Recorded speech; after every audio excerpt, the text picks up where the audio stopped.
बंदी छोड़ सतगुरु रामपाल जी परमेश्वर जी की जय हो। परम पिता परमात्मा सारी सृष्टि के रचनहार, कुल मालिक, असंख्य ब्रह्मांडों के स्वामी, जगत गुरु, तीनों लोकों में प्रवेश करके सबका भरण पोषण करने वाले राजाधिराज, आत्माधार, नाथों के नाथ, देवों के देव, महादेव, सर्वेश्वर, महेश्वर, मृत्युंजय, अजरो अमर, आदि अनादि, सनातनी प्रभु, जगत पिता जगदीश्वर, श्री श्री 1008 की उपाधि के वास्तविक अधिकारी, अकाल मूर्त शब्द स्वरूपी राम वासुदेव, सर्वगतम ब्रह्म, परम पूज्य, प्रथम पूज्य, परम संत, परम पुरुष, परम धनी, परम दयालु, सत्य कबीर, हक्का कबीर, अल्लाहु कबीर, अल्लाहु अकबर, बाखबर, अल्लाह ताला, जगत के तारणहार, जगत के मुक्तिदाता, जगत के जगन्नाथ, हारे के सहारे, हिंदुओं के राम, मुसलमानों के अल्लाह, सिखों के वाहिगुरु, ईसाइयों के मसीह, दया के सागर दया निधि, करुणा के सागर करुणा निधि, स्वयं भू परिभू, संकट मोचन, कष्ट हरण, मंगल करण, दुख भंजन, अविगत कबीर, निर्विकार निर्विषम परमात्मा, अलय अलेख सतगुरु, आदि अनादि सतगुरु, असली मर्यादा पुरुषोत्तम, असली राम, असली कृष्ण, असली घनश्याम, असली मुरारी, राजाओं के राजा, महाराजाओं के महाराजा, शहंशाहों के शहंशाह, सम्राटों के सम्राट, भगवानों के भगवान, अल्लाहों के अल्लाह, प्रभुओं के प्रभु, मसीहों के मसीह, सच्चे वाहिगुरु, बाबाओं के बाबा, पीरों के पीर, सेठों के सेठ, जगत सेठ, सावड़सा सेठ, सर्वगुण संपन्न, अनंत कोटि कलाओं के स्वामी, अनंत कोटि ब्रह्मांडों के नायक, योगियों में महायोगी, ध्यानियों में महाध्यानी, सिद्धों में परम सिद्ध, ज्ञानियों में तत्व ज्ञानी, ब्रह्म ज्ञानी, महाज्ञानी, परम ज्ञानी, सर्वश्रेष्ठ ज्ञानी, विज्ञानी, युवा कबीर, समृत कबीर, असमवात, अमित ओजा, सच्चे रहनुमा, करीम अल्लाह, सुभान अल्लाह, दुनिया के अंतिम पैगंबर, 8 सितंबर 1951 से गांव धनाना, जिला सोनीपत, हरियाणा, भारतवर्ष की पावन भूमि पे प्रकट रियल कल की भगवान श्री नारायण साकार हरि, श्री बाबा साहिब नूर अनंत परमात्मा, संत श्रोमणी सतगुरु रामपाल जी परमेश्वर जी के चरण कमल में साध संगति से जुड़े हुए देश विदेश से आप और हम सभी सत्सेवक भाई बहनों का अनंत कोटि दंडवत प्रणाम। सत्साई भाई और बहनों, दया परम पिता परमेश्वर जी की, सारी सृष्टि के सर्जनहार सतगुरु रामपाल जी भगवान की, जिनके विशेष आशीर्वाद से, शुभ आशीर्वाद से, उन्हीं के कर कमल से लिखित पवित्र पुस्तक जीने की राह के ऊपर वीडियो बनाने की श्रृंखला जारी है। इसी श्रृंखला में आज हमारा ये 24वें नंबर का वीडियो है। प्रत्येक वीडियो में गुरुदेव भगवान के आशीर्वाद से हमें अध्यात्म के विषय में बहुत ही गहरी गहरी बातें जानने और समझने को मिल रही हैं। तो भाई और बहनों, आज की वीडियो में गुरुदेव भगवान ने हमारे को विशेष तौर पर यह समझाना चाहा है कि इस काल के जाल में आत्माएं कैसे फंसी, 21 ब्रह्मांड में ज्योति निरंजन के अधीन आत्माएं क्यों अपना कर्मदंड भोग रही हैं, क्यों 84 लाख योनियों में मां कष्ट भोग रही हैं, क्यों आत्माएं नरक और स्वर्ग भोग रही हैं। तो आज की वीडियो में आज हम इसी विषय पे चर्चा करेंगे। पवित्र पुस्तक जीने की राह, पार्ट नंबर 24 और पेज नंबर 196। हम काल के जाल में कैसे फंसे, इसका उत्तर पढ़ें अध्याय सृष्टि रचना में, जो इसी पुस्तक जीने की राह के पेज नंबर 254 से 306 पर है। यानी आगे चलकर विस्तृत सृष्टि रचना गुरुदेव ने लिखी है, जिसका हम वीडियो बनाते बनाते आगे जिक्र करेंगे। कबीर परमेश्वर जी की काल से वार्ता। कबीर भगवान, कौन कबीर भगवान? सतगुरु रामपाल जी। ये कबीर भगवान जो आज सतगुरु रूप में धरती पे प्रकट हैं। जब हम सभी आत्माएं इस काल के जाल में फंस गई और इस काल और दुर्गा के साथ में यहाँ 21 ब्रह्मांड में सजा भोगने के लिए आ गए, जो गलती हमने सतलोक में की थी, उसके बाद इस काल ने हमारे को तरह तरह से परेशान करना शुरू कर दिया, दुख देना शुरू कर दिया। तपतशिला पे भून भून के खाने लगा। 84 लाख योनियों में गधे, कुत्ते, सूअर, कीट पतंग, गंदी नाली का कीड़ा, न जाने कैसी कैसी योनियां हमें दी। मनुष्य जीवन में भी हमें भिखारी बना दिया। एक्सीडेंट में किसी का हाथ कट गया, किसी का पैर कट गया, कोई कौवा बन के लेट्रिन खा रहा है, कोई शुअर बन के गटर की गंदगी में नाक रगड़ रहा है। हाहाकार मचा हुआ है आत्माओं में। ऐसे में वही दयालु परमात्मा कबीर देव सतगुरु रामपाल जी भगवान एक बार फिर हमारी सुध लेने के लिए इस काल के लोक में आए और अपने पुत्र जोगजीत का रूप बनाकर आए। काल समझ नहीं पाया कि ये मेरा भाई जोगजीत है या ये कबीर भगवान है।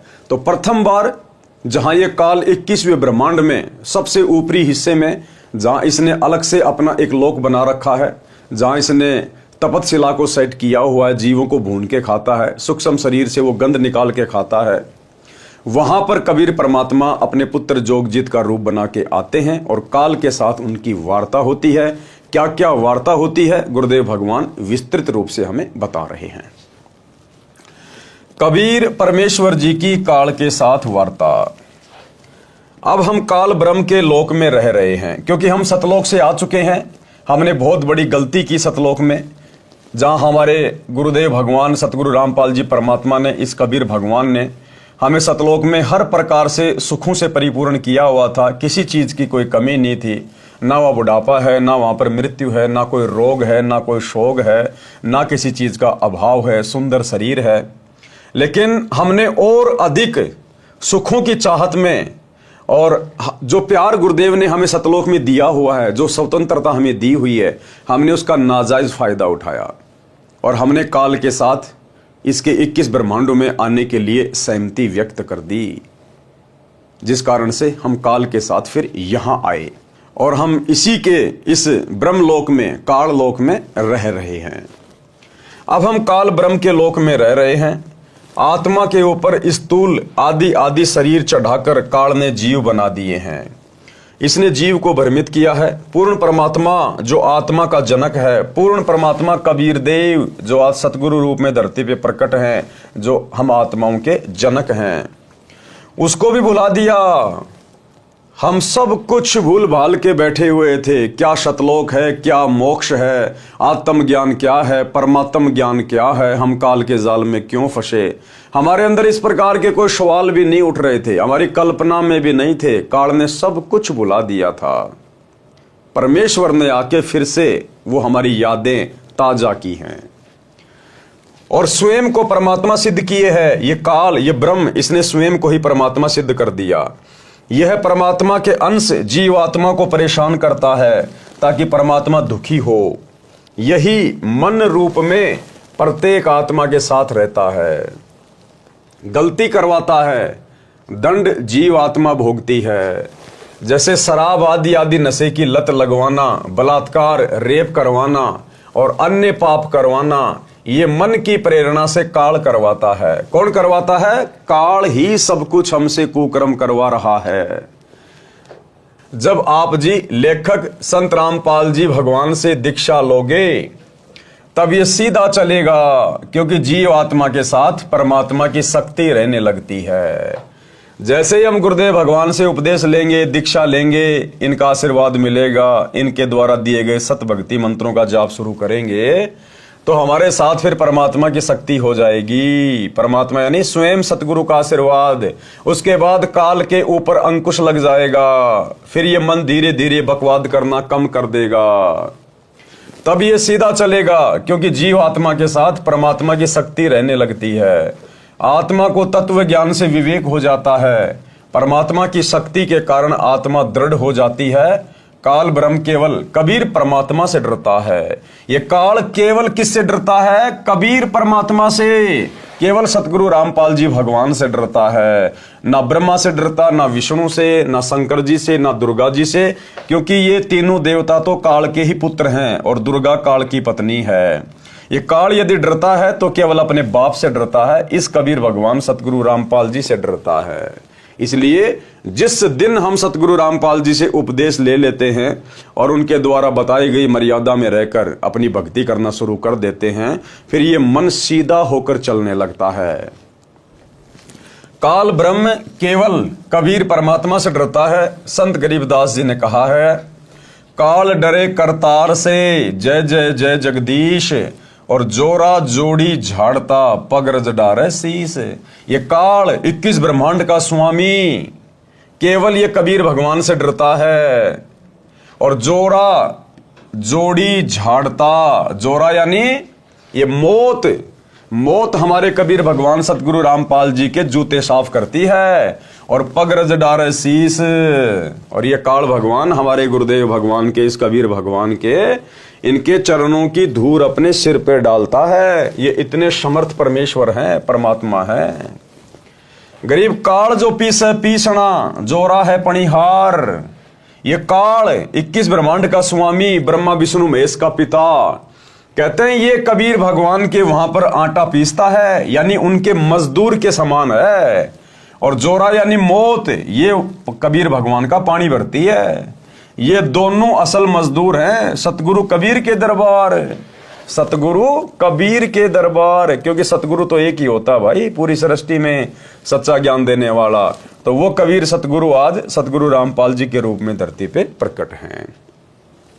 भावार्थ स्पष्ट है, परमात्मा कबीर जी हमारी आत्मा को काल जाल से निकालने के लिए प्रयत्न कर रहे हैं। अब प्रयत्न कौन कर रहा है भाई और बहनों वर्तमान में? यहां गुरुदेव लिख रहे हैं कि कबीर परमात्मा हम आत्माओं को काल के जाल से बाहर निकालने के लिए प्रयत्न कर रहे हैं, ना कि करवा रहे हैं। कर रहे हैं का क्या मतलब? कौन कर रहा है वर्तमान में? सतगुरु रामपाल जी कर रहे हैं। दिन रात सन 1994 से ना दिन देखा, ना रात देखी, ना सुख देखा, ना दुख देखा। लोगों ने पता नहीं गुंडा कहा, भुंडा कहा, पत्थर मारे, जेल में डलवाया, यातनाएं दी, लेकिन जो पूर्ण संत होता है, सच्चा संत होता है, वो केवल परमार्थ के लिए निस्वार्थ भाव से बिना कुछ देखे आगे बढ़ता रहता है।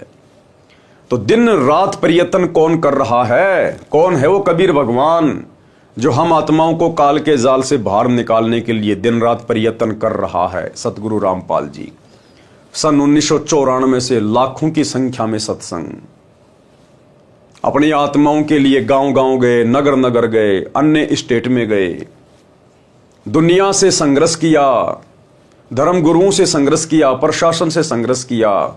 21 महीने 2006 में रोहतक की जेल, वर्तमान में 2014 बरवाला कांड के बाद से 10 साल हो गए हिसार की जेल, और संघर्ष अभी भी जारी है। तो संघर्ष कौन कर रहा है? संघर्ष सतगुरु रामपाल जी कर रहे हैं। तो यहां पर कबीर कौन हुआ? सतगुरु रामपाल जी हुए, सतगुरु रामपाल जी। भावार्थ स्पष्ट है, परमात्मा कबीर जी हमारी आत्मा को कालजाल से निकालने के लिए प्रयत्न कर रहे हैं। काल ब्रह्म फंसाने का प्रयत्न करता है, आगे के प्रकरण में प्रत्यक्ष प्रमाण है। जब परमेश्वर ने सर्व ब्रह्मांडों की रचना की और अपने लोक में विश्राम करने लगे, उसके बाद हम सभी काल के ब्रह्मांड में रहकर अपना किया हुआ कर्म दंड भोगने लगे और बहुत दुखी रहने लगे, सुख व शांति की खोज में भटकने लगे, और हमें अपने निज घर सतलोक की याद सताने लगी। यानी आत्मा में मीठी मीठी को कशक कि यहां सुख नहीं है। आत्मा सुख को खोजने लगी। आत्मा को वो सुख चाहिए थे जिन सुखों को छोड़ के हम यहां काल ब्रह्म के लोक में आ गए थे। तो आत्मा भटकने लगी भक्ति के लिए, भगवान के लिए, सुखों के लिए। कोई जंगल में जाके साधना करने लगा, कोई पहाड़ों पे जाके साधना करने लगा। लेकिन भाई काल के लोक में आत्मा को शांति नहीं मिल सकती। वो परम शांति तो सतलोक जाने के बाद ही मिलेगी। हमें अपने निज घर सतलोक की याद सताने लगी तथा वहां जाने के लिए भक्ति प्रारंभ की। किसी ने चारों वेदों को कंठस्थ किया, तो कोई उग्र तप करने लगा और हवन यज्ञ, ध्यान, समाधि आदि क्रियाएं प्रारंभ की, लेकिन अपने निज घर सतलोक नहीं जा सके, क्योंकि उपरोक्त क्रियाएं करने से अगले जन्मों में अच्छे समृद्ध जीवन को प्राप्त होकर जैसे राजा महाराजा, बड़ा व्यापारी, अधिकारी, देव महादेव, स्वर्ग महास्वर्ग आदि, और फिर वापस लक 84 भोगने लगे। बहुत परेशान रहने लगे और परमपिता परमेश्वर से प्रार्थना करने लगे कि हे दयालु, हमें निज घर का रास्ता दिखाओ। हम हृदय से आपकी भक्ति करते हैं, आप हमें दर्शन क्यों नहीं देते? क्योंकि भाई और बहनों, परमात्मा कहते हैं ये जो चारों वेद हैं, जो इस 21 ब्रह्मांड के सर्वश्रेष्ठ ग्रंथ हैं, चारों वेद, और उन्हीं का निष्कर्ष गीता जी, इन चारों वेदों में भी उस पूर्ण परमात्मा कबीर देव सतगुरु रामपाल जी भगवान की यथार्थ भक्ति प्राप्ति का मार्ग नहीं है। केवल परमात्मा की जानकारी है, लेकिन प्राप्ति का मार्ग नहीं है। वो काल ने हटा दिया था। तो चारों वेदों में परमात्मा की प्राप्ति के मंत्र नहीं है। वो सार नाम नहीं है, वो सार शब्द नहीं है। उस सार नाम को, सार शब्द को देने के लिए फिर वो कबीर भगवान सतगुरु रूप में धरती पे स्वयं आता है और 5वें वेद, सूक्ष्म वेद की रचना करता है। कबीर सागर की आदरणीय गरीबदास जी ने उसी 5वें सूक्ष्म वेद कबीर सागर, जिसमें मिलावट कर डाली थी काल के दूतों ने काल प्रेरणा से, उसको शुद्ध करते हुए नया सदग्रंथ साहिब लिखा, जिसका पाठ पूज्य गुरुदेव भगवान करते हैं 3 दिन का। तो सतलोक जानने की यथार्थ जानकारी वर्तमान में यदि किसी के पास है तो सतगुरु रामपाल जी के पास है।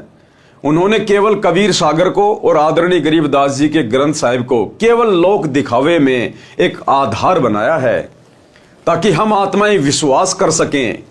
अन्यथा सतगुरु रामपाल जी को सतलोक का मार्ग बताने के लिए, वो मूल मंत्र देने के लिए दुनिया के किसी भी धर्म ग्रंथ की या 5वें सूक्ष्म वेद की आवश्यकता नहीं है।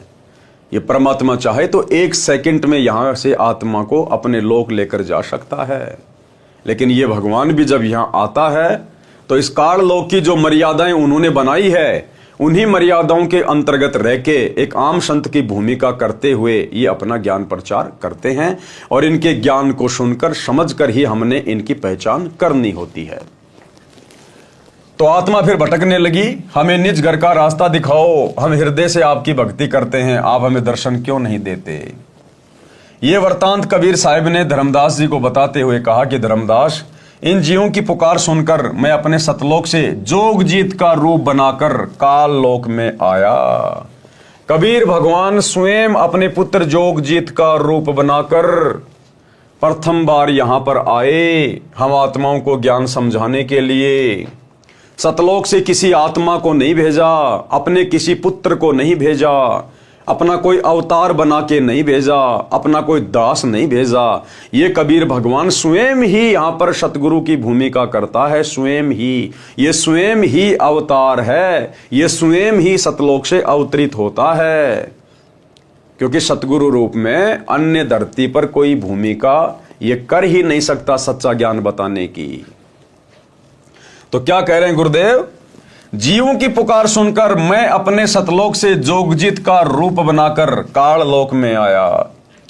तब 21वें ब्रह्मांड में, जहां काल का निज घर है, वहां पर तपतशिला पर जीवों को भूनकर सूक्ष्म शरीर से पदार्थ निकाला जा रहा था। मेरे पहुंचने के बाद उन जीवों की जलन समाप्त हो गई। उन्होंने मुझे देखकर कहा कि हे पुरुष, आप कौन हो? आपके दर्शन मात्र से ही हमें बड़ा सुख व शांति का आभास हो रहा है। तब मैंने बताया कि मैं पार ब्रह्म परमेश्वर कबीर हूं। जैसे ही गुरुदेव भगवान ये कबीर परमात्मा तपतशिला पर आकर प्रकट हुए, जिस तपतशिला पर जीव भूने जा रहे थे, चटक मटक हो रहे थे, असहनीय पीड़ा एकदम से बर्फ की तरह शीतल हो गई। और जीव ने देखा, भाई ये तो कोई परमात्मा ही हो सकता है, जिनके आने मात्र से, प्रकट होने मात्र से और हमारी पीड़ा समाप्त हो गई। तो फिर हम परमात्मा से पूछने लगे कि हे देव, हे पुरुष, आप कौन हो? आप हमें बचाइए, हमसे क्या गलती हुई है? फिर परमेश्वर ने पूरी की पूरी सृष्टि रचना, जो बार बार अब अपने सत्संगों में हमें सुनाते हैं, वो पूरी सृष्टि रचना तपतशिला पर पड़े हुए सभी जीवों को सुनाई। आपके दर्शन मात्र से ही हमें बड़ा सुख व शांति का आभास हो रहा है। जिस प्रकार आज गुरुदेव भगवान के दर्शन मात्र से, उनकी याद मात्र से, उनके आभास मात्र से हम आत्माओं का रोम रोम खिल उठता है। इसीलिए कहते हैं, जिन मिलते सुख उपजे मिट्टे कोटि उपाद, और भवन चतुर्दश ढूंढियो परम सने ही साध। कि जिनके मिलने मात्र से, जिनके संपर्क मात्र से, जिनकी संगति मात्र से हमारे करोड़ों पाप कर्मों का नाश हो जाए, आत्मा को असीम शांति प्रदान हो। कहते हैं ऐसा परम संत अगर आपको 21 ब्रह्मांड में कहीं भी मिल जाए, 14 भवनों में कहीं भी मिल जाए, उसको तुरंत ढूंढ लेना चाहिए। लेकिन भाई और बहनों, जीव के बस की बात नहीं, यहां तो ब्रह्मा विष्णु महेश की बस की बात नहीं कि इस परम संत को वे खोज सकें, पहचान सकें। जिस आत्मा पर पूज्य गुरुदेव भगवान कबीर परमात्मा की खुद की रजा होगी, इनकी खुद की मर्जी होगी, तो ही ये अपनी पहचान करवाते हैं। अन्यथा आत्मा, चाहे आप और हमारे जैसे साधारण जीव हों, या चाहे ब्रह्मा विष्णु महेश जैसे देवपद प्राप्त जीव हों, ये इस सतगुरु को पहचान नहीं सकते, इसको प्राप्त नहीं कर सकते, इसको खोज नहीं सकते। ये सतगुरु खोज भी उसी से करवाता है जो चाहता है। यानी इनकी मर्जी के बिना इनके बारे में ना कोई जान सकता, ना इनको पहचान सकता। आपके दर्शन मात्र से ही हमें बड़ा सुख व शांति का आभास हो रहा है। तब मैंने बताया कि मैं पार ब्रह्म परमेश्वर कबीर हूं। आप सब जीव मेरे लोक से आकर काल ब्रह्म के लोक में फंस गए हो। ये काल रोजाना 1 लाख मानव के सूक्ष्म शरीर से पदार्थ निकाल कर खाता है। कौन सा पदार्थ है? जो भी हम यहाँ पर नशा करते हैं, मांस खाते हैं, खट्टा मीठा खाते हैं या अन्य कोई टेस्टी आइटम खाते हैं, तो उसका जो एक सूक्ष्म अंश जो होता है, उसकी जो वासना होती है, वो हमारे सूक्ष्म शरीर में जमा हो जाती है, डिपॉजिट हो जाती है। तो मृत्यु के उपरांत ये स्थूल शरीर तो यही रह जाता है और सूक्ष्म शरीर फिर हमारा सीधा तपस्या पे जाता है और वहां पर फिर काल ने सूक्ष्म शरीर से उस गंध को, उस वासना को निकालने की जो प्रोसीजर बना रखी है, उस प्रोसीजर से निकाल के ये खाता है। ये काल रोजाना 1 लाख मानव के सूक्ष्म शरीर से पदार्थ निकाल कर खाता है और बाद में नाना प्रकार की योनियों में दंड भोगने के लिए छोड़ देता है। तब वे जीवात्माएं कहने लगी, हे दयालु परमेश्वर, हमें इस काल की जेल से छुड़वाओ। मैंने बताया कि ये 21 ब्रह्मांड काल ने 3 बार तप करके मेरे से प्राप्त किए हैं। जो आप यहाँ सब वस्तुओं का प्रयोग कर रहे हो, ये सभी काल की हैं और आप सब अपनी इच्छा से घूमने के लिए आए थे। इच्छा रूपी खेलन आया, ताते सुख सागर नहीं पाया। हमें कबीर भगवान सतगुरु रामपाल जी ने सतलोक से धक्के मार के नहीं निकाला। हम अपनी इच्छा से इस काल के साथ आए हैं, इसके ऊपर आसक्ति व्यक्त करके। जब ये तप कर रहा था, हमें तो गुरुदेव भगवान ने बहुत रोका था, बहुत मना किया था, बहुत समझाया था कि बच्चों आप दुखी हो जाओगे, परेशान हो जाओगे, तुम्हें यहाँ किस बात की कमी है, तुम क्यों जा रहे हो, क्यों बार बार मेरे वचनों की अनदेखी कर रहे हो। लेकिन हमने एक नहीं सुनी परमात्मा की। उसके बाद गुरुदेव ने हमें अपने दिल से उतार दिया और सूक्ष्म रूप में दुर्गा के अंदर हम सभी आत्माओं को डिपॉजिट करके और काल के साथ 21 ब्रह्मांड सहित यहां भेज दिया। इसलिए अब आपके ऊपर काल ब्रह्म का बहुत ज्यादा ऋण हो चुका है और वह ऋण मेरे सच्चे नाम के जाप के बिना नहीं उतर सकता। जब तक आप ऋण मुक्त नहीं हो सकते, तब तक आप काल ब्रह्म की जेल से बाहर नहीं जा सकते। और ऋण मुक्त होने का 21 ब्रह्मांड में केवल एक ही साधन है, सच्चे सतगुरु रामपाल जी परमेश्वर जी की शरण में आकर इनके द्वारा जो सत भक्ति मंत्र दिए जाएंगे, जो धर्म कर्म बताए जाएंगे, जो यज्ञ हवन हमें बताया जाएगा, उस विधि अनुसार जब हम साधना करेंगे तो ही ऋण उतर सकता है। दूसरा धरती पर कोई तरीका नहीं है। इसके लिए आपको मुझसे नाम उपदेश लेकर भक्ति करनी होगी, तब मैं आपको छुड़वा कर ले जाऊंगा। हम ये वार्ता कर ही रहे थे कि वहां पर काल ब्रह्म प्रकट हो गया और उसने बहुत क्रोधित होकर मेरे ऊपर हमला बोला। अब काल ने सोचा कि ये मेरा भाई जोगजीत क्यों आया है यहाँ पर, क्योंकि सतलोक से इस काल को परमात्मा ने अपने पुत्र जोगजीत का रूप बनाकर ही इसको 21 ब्रह्मांड सहित बाहर निकाला था। तो काल सतलोक में समझ नहीं पाया था कि मेरे को कबीर भगवान निकाल रहे हैं या फिर कबीर भगवान के आदेश से मेरा भाई जोगजीत मेरे को यहां से बाहर निकाल रहा है। तो काल ने सोचा ये जोगजीत क्यों आ गया मेरे लोक में, जरूर ये परमात्मा का कोई आदेश लेके आया होगा। पहले आदेश मालूम कर लेता हूं, फिर आज इसको घड़ूंगा, आज इसकी पिटाई करूंगा। इसने मेरे को सतलोक से यहां निकाल दिया। तो काल भी धोखे में। हम ये वार्ता कर ही रहे थे कि वहां पर काल ब्रह्म प्रकट हो गया और उसने बहुत क्रोधित होकर मेरे ऊपर हमला बोला। मैंने अपनी शब्द शक्ति से उसको मूर्छित कर दिया। अब परमेश्वर को कोई आवश्यकता नहीं है शब्द शक्ति का इस्तेमाल करने की। ये तो केवल आप और हमें समझाने के लिए कि सतगुरु से उपदेश लेने के बाद यदि हमारे ऊपर कोई कर्म की मार आ जाए, कोई संकट, कोई परेशानी, कोई तकलीफ आ जाए, तो हम भाई बहनों ने उस सतनाम का सुमरण शुरू कर देना है। जो शब्द हमें गुरुदेव ने दे रखा है, चाहे प्रथम मंत्र है, सतनाम है, सारनाम है, सार शब्द है, हमने तुरंत उसका सुमरण विशेष कसक के साथ जाप शुरू कर देना चाहिए। हमारी वो आपत्ति बादलों की तरह छट जाएगी, बादलों की तरह। तो परमेश्वर हमें समझाने के लिए कि जब भी कोई मुसीबत आए तो इधर उधर पैर मारने के बजाय आपने गुरुदेव के द्वारा दिया गया सुमरण शुरू कर देना है। फिर कुछ समय बाद वह होश में आया, मेरे चरणों में गिरकर क्षमा याचना करने लगा और बोला कि आप मुझसे बड़े हो, मुझ पर कुछ दया करो और ये बताओ कि आप मेरे लोक में क्यों आए हो। तब मैंने काल पुरुष को बताया कि कुछ जीवात्माएं भक्ति करके अपने निज घर सतलोक में वापस जाना चाहती हैं, उन्हें सत भक्ति मार्ग नहीं मिल रहा है, इसलिए वे भक्ति करने के बाद भी इसी लोक में रह जाती हैं। मैं उनको सत भक्ति मार्ग बताने के लिए और तेरा भेद देने के लिए आया हूं कि तू काल है। आज पूरी धरती पर, पूरी पृथ्वी पर यदि किसी परम पुरुष ने इस काल का भेद दिया है, सृष्टि रचना का ज्ञान बताया है, जो कि सर्व शास्त्रों से प्रमाणित है, केवल सतगुरु रामपाल जी, इन्होंने ही काल का भेद बताया है।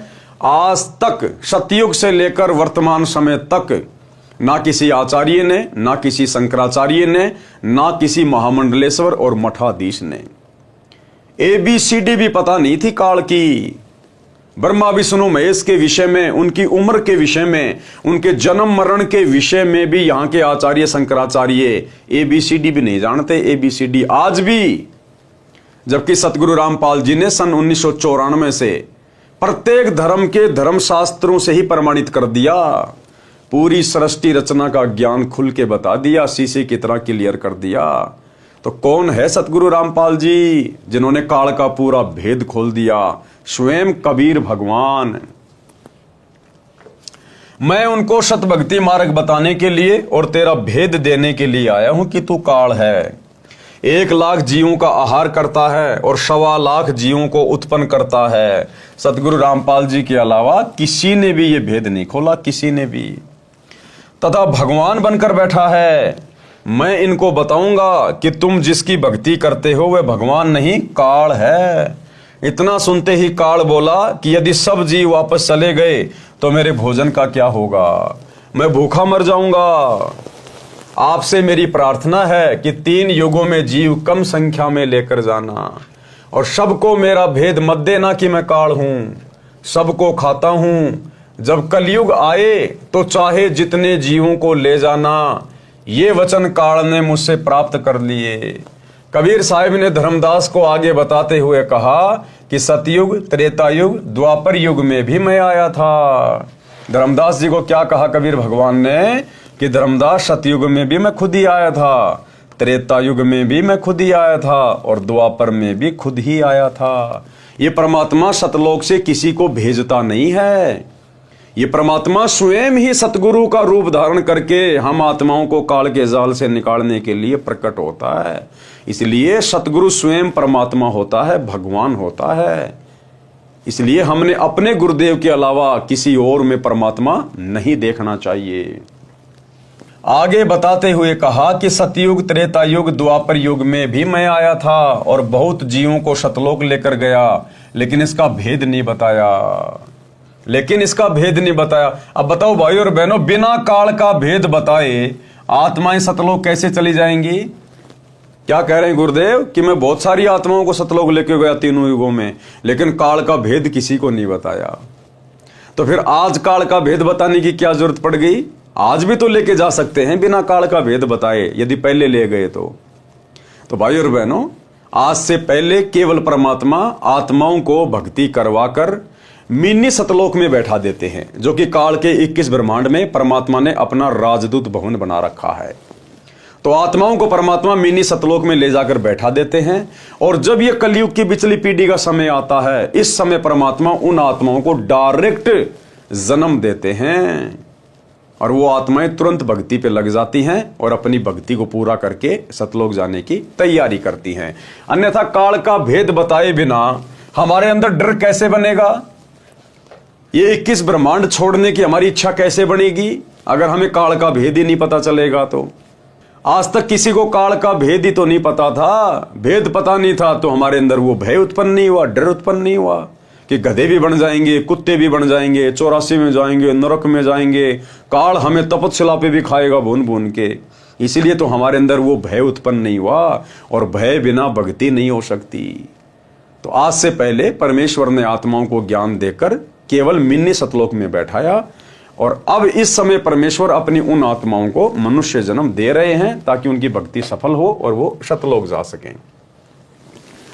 अब मैं कलयुग में आया हूं और काल से मेरी वार्ता हुई है।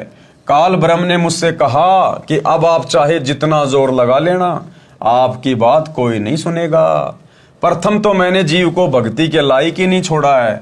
उनमें बीड़ी, सिगरेट, शराब, मांस आदि दुर्व्यसन की आदत डालकर इनकी वृत्ति को बिगाड़ दिया है। नाना प्रकार की पाखंड पूजा में जीव आत्माओं को लगा दिया है। दूसरी बात ये होगी कि जब आप अपना ज्ञान देकर वापस अपने लोक में चले जाओगे, तब मैं काल अपने दूत भेजकर आपके पंथ से मिलते जुलते 12 पंथ चलाकर जीवों को भ्रमित कर दूंगा।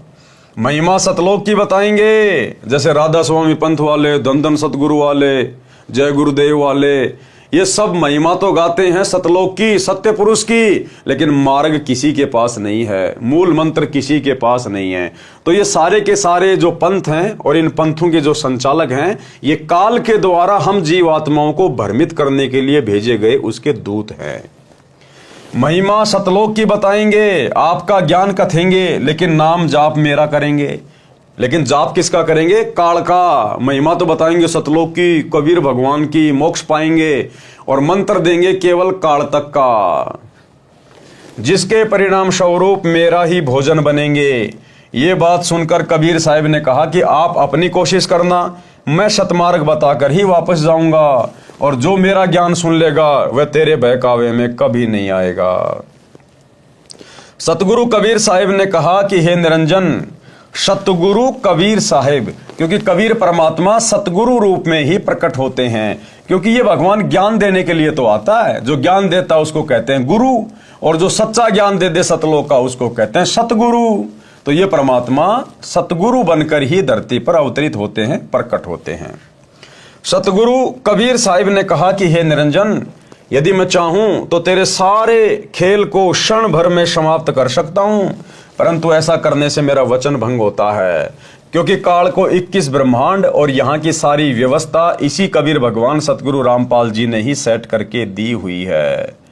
परमात्मा ने उसको वरदान दिया हुआ है, उसने भीख मांगी थी, परमात्मा ने भीख में 21 ब्रह्मांड उसको दिए हुए हैं। इसलिए परमात्मा कहते हैं कि यदि मैं ऐसा करूंगा तो मेरा वचन टूट जाएगा, परंतु ऐसा करने से मेरा वचन भंग होता है।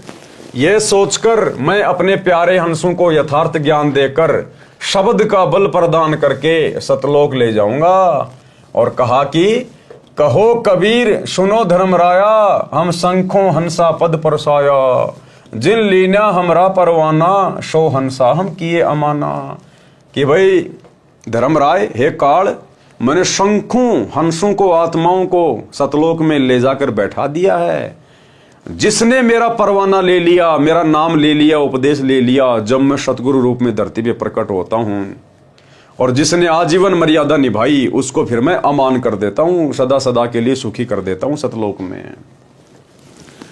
पवित्र कबीर सागर में जीवों को भूल भुलैया में डालने के लिए तथा अपनी भूख को मिटाने के लिए तरह तरह के तरीकों का वर्णन।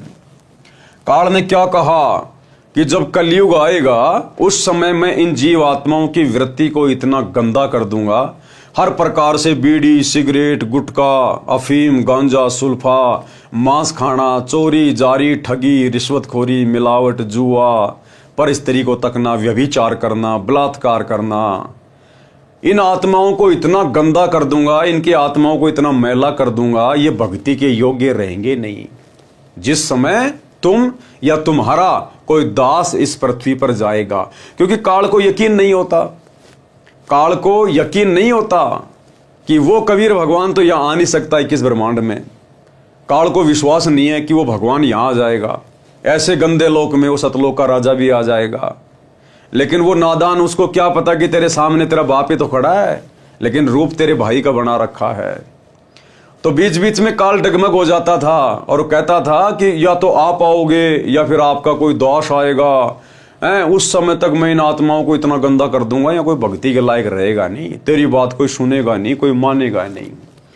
तो क्या क्या तरीके काल ने अपनाए, परमेश्वर उन सब का जिक्र कर रहे हैं। द्वादश पंथ करूं मैं साजा, नाम तुम्हारा ले करूं आवाजा, द्वादश यम संसार पठ हो, नाम तुम्हारे पंथ चल हो। कि मैं आपके नाम से, कबीर नाम से 12 पंथ शुरू करवा दूंगा, मुझ काल के 12 पंथ शुरू हो जाएंगे। और आप ही का नाम ले लेकर कि ये कबीर साहिब का मार्ग है, ये कबीर साहिब का नाम है, सतलोक जाएंगे, मोक्ष प्राप्त करेंगे, धरती पे डंका पिटवा दूंगा मैं। 12 पंथ करूं मैं साजा, नाम तुम्हारा ले करूं आवाजा। और 12 पंथ संसार पठो, 12 यम यानी 12 काल के दूत मैं संसार में भेजूंगा नकली गुरु बना के, और नाम तुम्हारे पंथ चल हों, और तुम्हारे कबीर नाम से मैं पंथ चलवा दूंगा, दुनिया भ्रमित हो जाएगी। प्रथम दूत मम प्रकटे जाई, पीछे अंश तुम्हारा आई। काल ने कहा कि सबसे पहले मेरे दूत जाने चाहिए संसार में। हे भगवान, सबसे पहले मेरे दूत जाएंगे संसार में। उसने वचन ले लिए।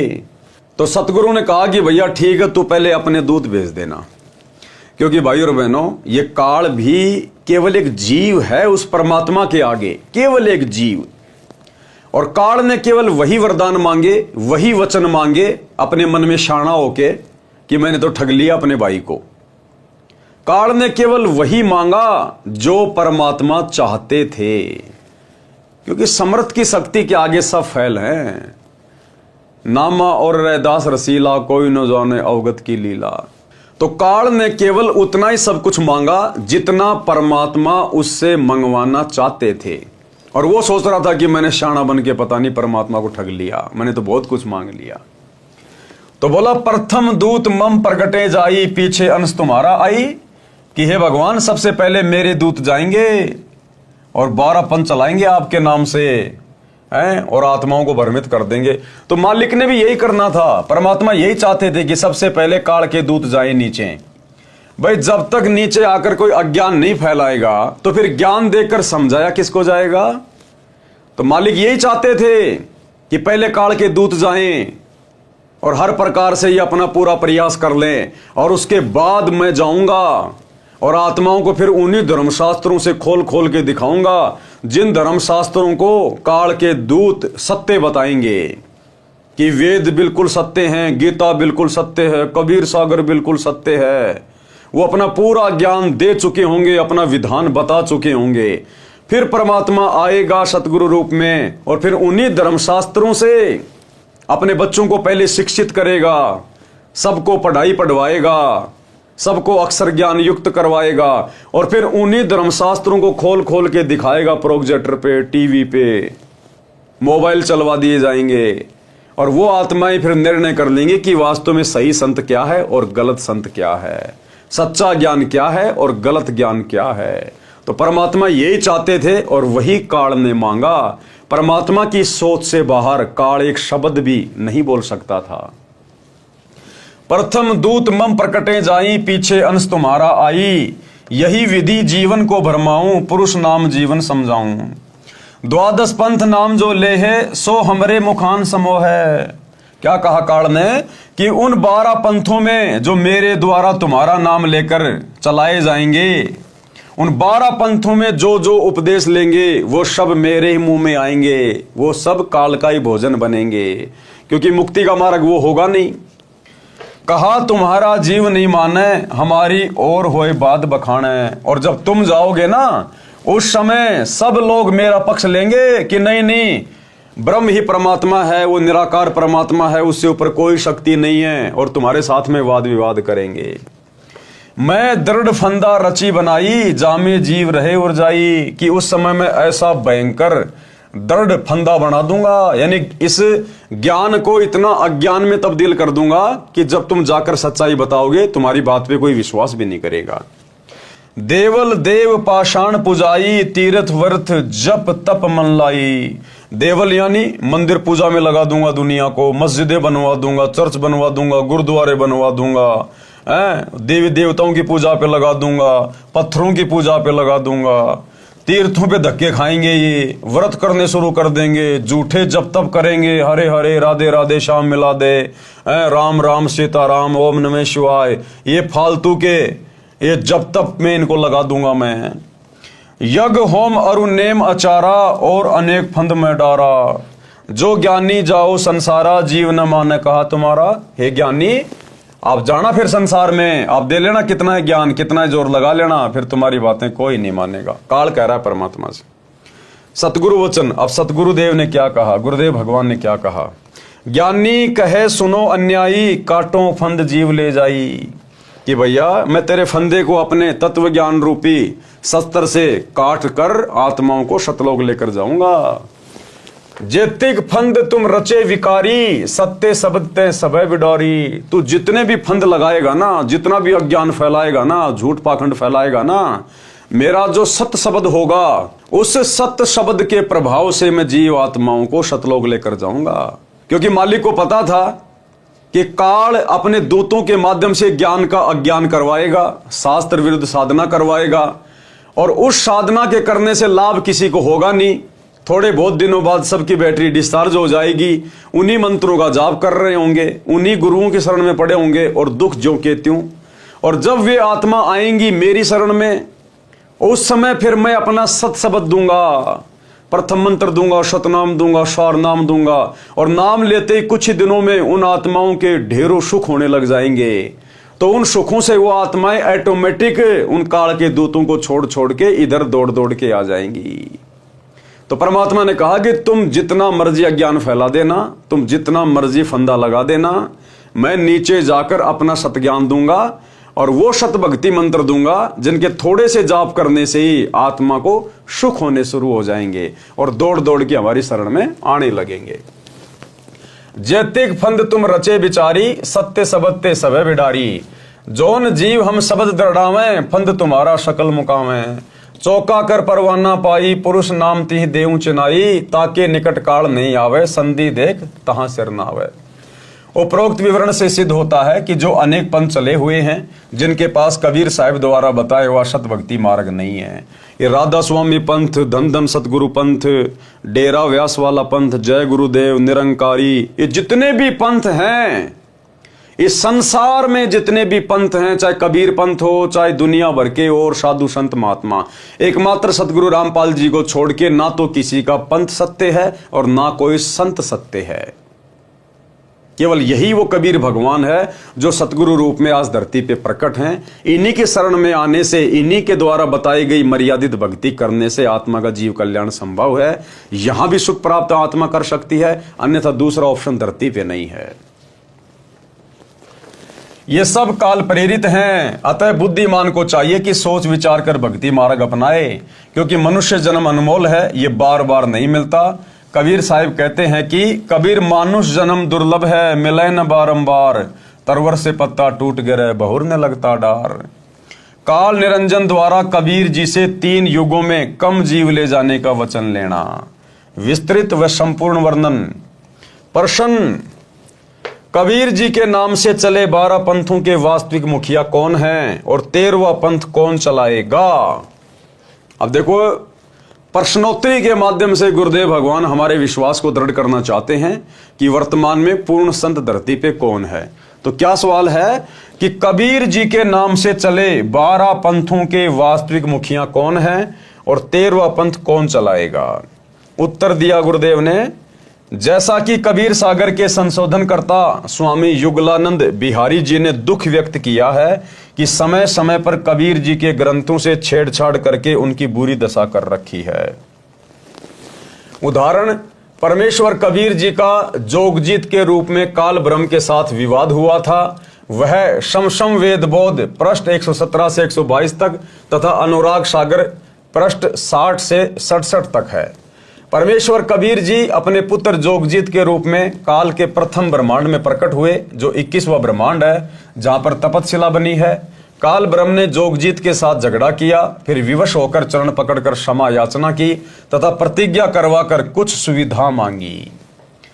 सबसे पहला वचन क्या लिया काल में? 3 युगों यानी सतयुग, त्रेता, द्वापर में थोड़े जीव पार करना। नंबर 2, जोर जबरदस्ती करके जीव मेरे लोक से ना ले जाना। इसीलिए तो सतगुरु रामपाल जी भगवान दिन रात सत्संग करके ज्ञान दे रहे हैं और कह रहे हैं, बच्चों ये जो भक्ति मार्ग है ये ज्ञान आधार का मार्ग है। जब तक ज्ञान को आधार नहीं बनाओगे तब तक आप जी काल के जाल से मुक्त नहीं हो पाओगे, क्योंकि परमात्मा ने काल को वचन दे रखा है। काल ने कहा था कि भगवान जोर जबरदस्ती किसी के साथ मत करना, आप केवल अपना ज्ञान देना, सृष्टि रचना बताना, अपनी मर्यादा बताना, जो आपको परमात्मा मान के आपकी मर्यादा में रह के भक्ति करे, उसी आत्मा को सतलोक लेकर जाना। जोर जबरदस्ती करके जीव मेरे लोक से ना ले जाना। नंबर 3, आप अपना ज्ञान समझाना। जो आपके ज्ञान को माने वह आपका, और जो मेरे ज्ञान को माने वह मेरा। क्या कहा था कि भगवान आप केवल अपना ज्ञान देना, जो आपके ज्ञान को माने। अब सतगुरु का ज्ञान क्या है? सतगुरु ने जो सत्संग कर दिए, जो मर्यादा बता दी, जो आदेश हमें दे दिए, जो नियम हमें दे दिए, वही तो सतगुरु का ज्ञान है। और जो अपने सतगुरु की मर्यादा में रह के उनके ज्ञान को आधार बना के भक्ति करेगा, वही आत्मा अंत में सतलोक जाने की अधिकारी बनेगी। नंबर 4, कलयुग में पहले मेरे दूत प्रकट होने चाहिए, पीछे आपका दूत जाए। नंबर 5, त्रेता युग में समुद्र पर पुल बनवाना। उस समय मेरा पुत्र विष्णु रामचंद्र रूप में लंका के राजा रावण से युद्ध करेगा, समुद्र रास्ता नहीं देगा। नंबर 6, द्वापर युग में बोध शरीर त्याग कर जाऊंगा, राजा इंद्रदमन मेरे नाम से, जगन्नाथ नाम से समुद्र के किनारे मेरी आज्ञा से मंदिर बनवाना चाहेगा, उसको समुद्र बाधा करेगा। आप उस मंदिर की सुरक्षा करना। परमेश्वर ने सर्व मांगे स्वीकार कर ली और वचनबद्ध हो गए। तब काल ब्रह्म हंसा और कहा, हे जोगजीत, आप जाओ संसार में। जिस समय कलयुग आएगा उस समय मैं अपने 12 दूत नकली सतगुरु संसार में भेजूंगा। जब कलयुग 5505 वर्ष पूरा होगा, तब तक मेरे दूत तेरे नाम से, कबीर जी के नाम से 12 कबीर पंथ चला दूंगा। कबीर जी ने जोगजीत रूप में काल ब्रह्म से कहा था कि कलयुग में मेरा नाम कबीर होगा और मैं कबीर नाम से पंथ चलाऊंगा। इसलिए काल ज्योति निरंजन ने कहा था कि आप कबीर नाम से एक पंथ चलाओगे तो मैं काल कबीर नाम से 12 पंथ चलाऊंगा। सर्व मानव को भ्रमित करके अपने जाल में फांस कर रखूंगा। इनके अतिरिक्त और भी कई पंथ चलाऊंगा जो सतलोक सचखंड की बातें किया करेंगे तथा सत्य साधना उनके पास नहीं होगी, जिस कारण से वे सतलोक की आस में गलत नामों का जाप करके मेरे जाल में ही रह जाएंगे। तो भाई और बहनों, वर्तमान में सतगुरु रामपाल जी के अलावा जितने भी संत हैं, जितने भी पंथ हैं, ये सब काल का जाल है, केवल जीवात्माओं को भ्रमित करने के लिए। काल ब्रह्म ने पूछा था कि आप किस समय कलयुग में अपना सत्य कबीर पंथ चलाओगे। कबीर जी ने कहा था कि जिस समय कलयुग 5505 वर्ष बीत जाएगा तब मैं अपना यथार्थ 13वां कबीर पंथ चलाऊंगा। अब देखो भाई और बहनों, कितना क्लियर कर दिया गुरुदेव ने। काल ने क्या कहा था कि आप कब कलयुग में अपना सत्य कबीर पंथ चलाओगे, 13वां पंथ चलाओगे। तो गुरुदेव ने क्या कहा, जब 5505 वर्ष बीत जाएंगे कलयुग के तब चलाऊंगा। तो आज सन 1994 में भाई और बहनों, ये 13वां यथार्थ कबीर पंथ किसने चलाया है? सतगुरु रामपाल जी ने चलाया है। सन 1994 से दीक्षा देकर अपना यथार्थ 13वां कबीर पंथ शुरू किया। तो कौन हुए सतगुरु रामपाल जी? इस वार्ता के अनुसार, क्योंकि कबीर भगवान ने खुद ही आकर अपना यथार्थ 13वां कबीर पंथ शुरू करना था, और ये यथार्थ 13वां कबीर पंथ सतगुरु रामपाल जी ने शुरू कर दिया है 1994 में। तो कौन हुए सतगुरु रामपाल जी? और एक सत्संग में तो गुरुदेव ने कबीर सागर को पढ़ाते हुए बिल्कुल क्लियर कर दिया कि जो 13वें पंथ का संचालक होगा वो स्वयं समर्थ सत्य कबीर ही होगा। सुनिए, घर घर बोध विचार हो, ये चर्चा चला करेगी कैसी गलती ना करना, और दुर्मति दूर बहाए, सबकी दुर्मति दूर चली जाएगी, और कलयुग में एक हो सब बरते सहज सुबाई। कहा उग्र का शूद्र हो, हर सब की भवभीर। अब कहते हैं उस संत के द्वारा चलाए गए उस पंथ में चाहे कोई निकम्मा आदमी हो उग्र, और चाहे कोई बिल्कुल शूद्र हो, वहाँ कोई भेदभाव नहीं रहेगा, सबको सेट किया जाएगा, सबकी बुराई छुटाई जाएंगी, और वहाँ सबकी ही भीड़ होगी, यानी बहु संख्या में उसके अनुयायी होंगे। कहा उग्र का शूद्र हो, हर सबकी भवभीर, और सो समान दृष्टि है वो समर्थ सत कबीर। उस पंथ का चलाने वाला ये समझ लेना वो समर्थ कबीर ही होगा जो सबको समान दृष्टि से व्यवहार करेगा, वहाँ ऊंच नीच नहीं रहेगी। तो भाई और बहनों, हमें विश्वास हो जाना चाहिए कि हमारे गुरुदेव स्वयं ही कबीर परमात्मा है। और अब हमने अपने गुरु जी के अलावा जो कबीर जी के नाम से आम समाज में प्रचलित एक दाढ़ी मूंछ वाली काल्पनिक जो फोटो है, हमने अब उस फोटो को भगवान मानना छोड़ना पड़ेगा। हमने यथार्थ में भक्ति करनी पड़ेगी, सौपन्य वाली भक्ति नहीं चलेगी। हमने मुर्दा कबीर को छोड़कर जिंदा कबीर सतगुरु रामपाल जी की भक्ति करनी पड़ेगी। जो गुरुदेव हमें भक्ति दे रहे हैं, हमने वो भक्ति अपने गुरु को ही कबीर भगवान मान के करनी पड़ेगी, तभी हमारी साधना सफल होगी। तो देखो कितना क्लियर कर दिया। काल ब्रह्म ने पूछा था कि आप किस समय कलयुग में अपना सत्य कबीरपन चलाओगे? तो कबीर जी ने कहा था कि जिस समय कलयुग 5505 वर्ष बीत जाएगा तब मैं अपना यथार्थ 13वां कबीरपंथ चलाऊंगा। तो बताओ 1994 में यथार्थ 13वां कबीरपंथ किसने चलाया? सतगुरु रामपाल जी ने। तो कौन हुए सतगुरु रामपाल जी? स्वयं कबीर भगवान। काल ने कहा कि उस समय से पहले मैं पूरी पृथ्वी के ऊपर शास्त्र विधि त्याग कर मनवाना आचरण करवाकर शास्त्र विरुद्ध ज्ञान बताकर झूठे नाम तथा गलत साधना के अभ्यस्त कर दूंगा। जब 13वां अंश जाकर सत्य कबीरपंथ चलाएगा, उसकी बात पर कोई विश्वास नहीं करेगा, उल्टे उसके साथ झगड़ा करेंगे। कबीर जी को पता था कि जब कलयुग के 5505 वर्ष पूरे होंगे सन 1997 में, तब शिक्षा की क्रांति लाई जाएगी, सर्व मानव अक्षर ज्ञान युक्त किया जाएगा। उस समय मेरा दास सर्व धार्मिक ग्रंथों को ठीक से समझकर मानव समाज के रूबरू करेगा।